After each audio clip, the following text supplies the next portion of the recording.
শুভ সকাল সবাইকে। সকাল সকাল ঠাকুর পুজো থেকে দিনটা আজকেও শুরু করলাম। আজকে হলো পুজোর চতুর্থ দিন। হ্যাঁ, আজ গণেশ পুজোর চতুর্থ দিন।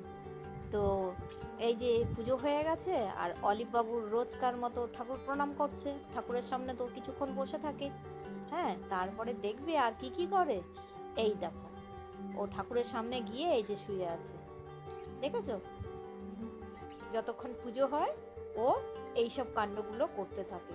হ্যাঁ, ও আমাদের সঙ্গে সঙ্গে থাকে, আর এই যে ওর খুব ভালো লাগছে ঠাকুরের কাছে শুয়ে থাকতে। তো ওখানে কিছুক্ষণ ও শুয়ে থাকলো। এবারে চলো যাই রান্নাঘরে, লাঞ্চটা বানাতে হবে তো।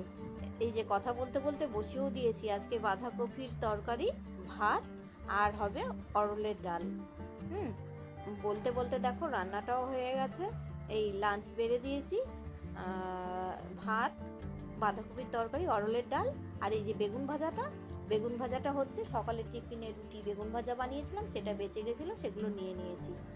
আর এখন যতদিন গণেশ পুজো করব আমরা নিরামিষ খাবো, তোমাদেরকে তো আগেই বলে দিয়েছিলাম।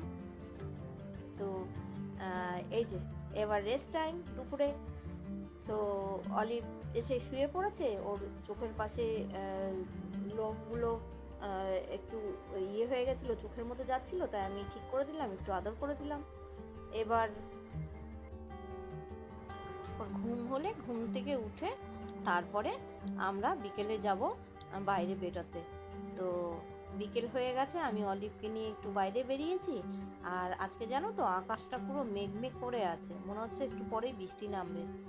তো দেখা যাক কি হয়, বৃষ্টি আসে কিনা।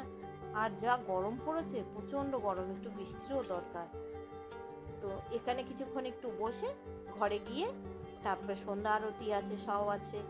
এই যে আমরা ঘরে চলে এসেছি, আমি পুজো করছিলাম, অলিভ আমার পাশে বসে বসে দেখছিল আমি ঠাকুর পুজো করছি। তারপর পুজো সেরে গেলাম পাশে এক আন্টির বাড়ি, এটা আন্টির বাড়ির ঠাকুর। তো আন্টি বলে গেছিলেন যে গিয়ে ঠাকুর পুজো দেখে আসার জন্য। তো আমি ওই জন্য আন্টির বাড়ি গিয়ে আন্টির ঠাকুরটাকে দেখে এলাম, পুজো দেখে এলাম। এসে রাতে ডিনার তৈরি করতে শুরু করে দিয়েছি। আজকে বানাবো লুচি। তো এই লুচি বেলছি, এবার লুচিগুলো তাড়াতাড়ি ভেজে নিই, ভেজে নিয়ে তারপর ডিনার করে নেব। তো আর লুচির সঙ্গে দুপুরে যে বাঁধাকপি করেছিলাম সেটা অনেকটা রয়ে গেছে, সেই জন্য আর কোনো সবজি বানাবো না। বাঁধাকপির তরকারি আর লুচি দিয়ে আজকে ডিনারটা হয়ে যাবে। এই দেখো কেমন ফুলকো ফুলকো লুচি হয়েছে। হ্যাঁ, লুচিগুলো কেমন লাগছে দেখতে তোমরা অবশ্যই কমেন্ট করে জানাবে, ঠিক আছে? এই যে ডিনারটা বেড়ে নিয়েছি, দেখো লুচি আর বাঁধাকপির তরকারি। আজকের ব্লগটা এখানেই শেষ করি। Good night.